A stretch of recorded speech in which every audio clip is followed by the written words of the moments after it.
ایک چھوٹے سے گاؤں میں ایک لڑکا رہتا تھا جس کا نام احمد تھا۔ احمد ایک سادہ اور شریف لڑکا تھا۔ احمد کے والدین نے ہمیشہ اسے سچ بولنے اور ایمانداری کی تعلیم دی تھی، لیکن گاؤں کے کچھ لوگ احمد کو اس کے سچ بولنے کی عادت کی وجہ سے کم پسند کرتے تھے۔ پیارے بچوں، ایک دن گاؤں میں ایک واقعہ پیش آیا۔ ایک تاجر اپنے ساتھ کافی قیمتی زیورات لے کر گاؤں سے گزر رہا تھا کہ اچانک ڈاکوؤں نے اس پر حملہ کر دیا۔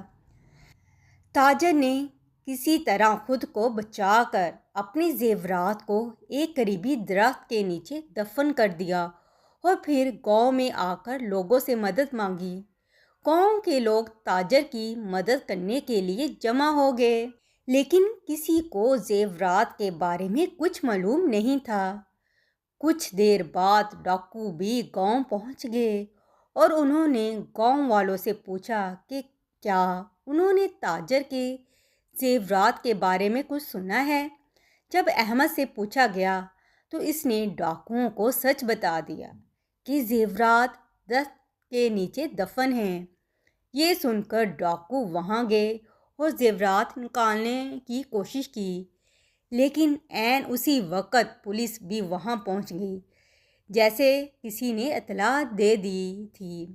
پولیس نے ڈاکوؤں کو گرفتار کر لیا اور تاجر کے زیورات واپس اس کے حوالے کر دیے۔ تاجر نے احمد کا شکریہ ادا کیا اور کہا، بیٹے، اگر تم سچ نہ بولتے تو شاید میں اپنے زیورات کبھی نہ پا سکتا۔ احمد کی سچائی نے نہ صرف تاجر کی مدد کی بلکہ ڈاکو بھی گرفتار ہو گئے۔ اس واقعے کے بعد گاؤں کے لوگ احمد کو اس کے سچ بولنے کی طاقت کی وجہ سے عزت دینے لگے۔ انہوں نے سیکھا کہ سچ بولنا کبھی کبھار مشکل ہو سکتا ہے، لیکن اس کا انجام ہمیشہ اچھا ہوتا ہے۔ احمد کی یہ سچائی اس کے لیے باعث فخر بنی اور گاؤں کے لوگوں نے اسے اپنے بچوں کے لیے مثال کے طور پر پیش کرنا شروع کر دیا۔ پیارے بچوں، امید ہے کہ آپ کو یہ کہانی بہت ہی اچھی لگی ہوگی۔ اس طرح کی مزید کہانیاں اگر آپ سننا چاہتے ہیں تو میرے چینل کو سبسکرائب لازمی کیجیے گا۔ کل ایک اور مزیدار اور چٹپٹی کہانی کے ساتھ دوبارہ ملیں گے۔ کل تک کے لیے اللہ حافظ۔